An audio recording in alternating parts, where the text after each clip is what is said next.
Today I am going to narrate a short story on the topic Acho Tsagay. Once upon a time, in a village called Naling, there lived a mother with two sons. Having lost their father, the younger brother had to bear more responsibilities as his elder brother Tsagay was retarded.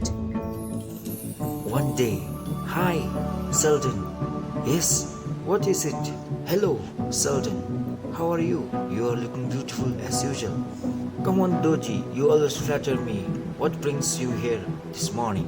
"What is it you want?" "Nothing in particular. It gives me immense joy and fill my entire day with success if I get a chance to see you before going to work." "Oh, Acho Tsagay, you are here too." "We came to hire your oxen for a day to plow our field.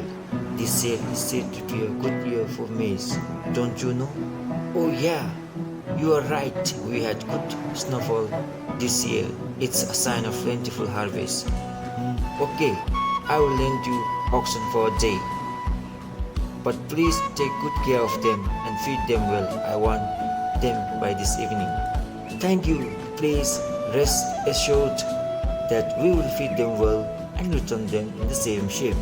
"Brother Tsagay." "Sure, brother. I will go home and return with lunch quickly." The mother sent lunch through Tsagay. Tsagay on his way. "Ah, filthy shit. Why haven't you moved away from me? Haven't I told you to stay out of my way? Let me teach you a lesson." "Oh, what are you doing here?" "Acho, I was waiting for you." "Don't you see that I am rinsing the food?" "What? Why do you have to do that? What happened?" Okay, I got you.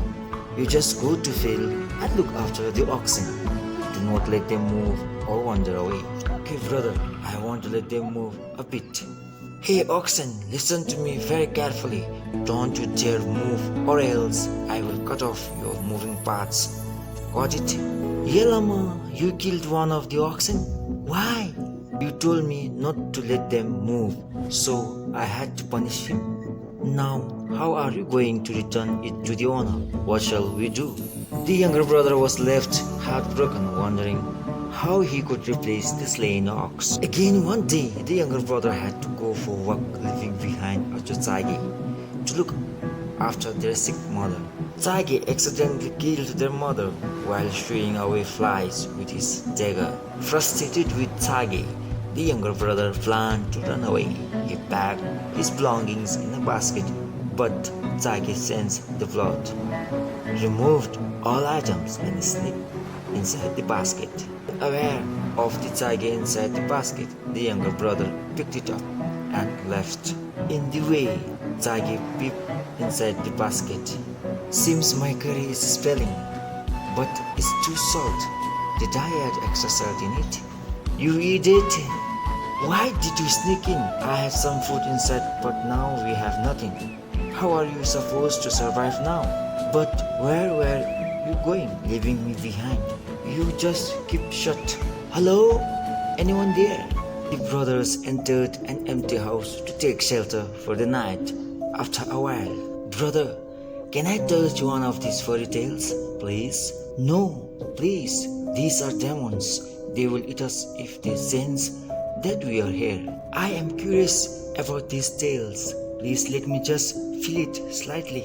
"Okay, if you must, but be gentle. Do not yarn them." "Thank you, brother."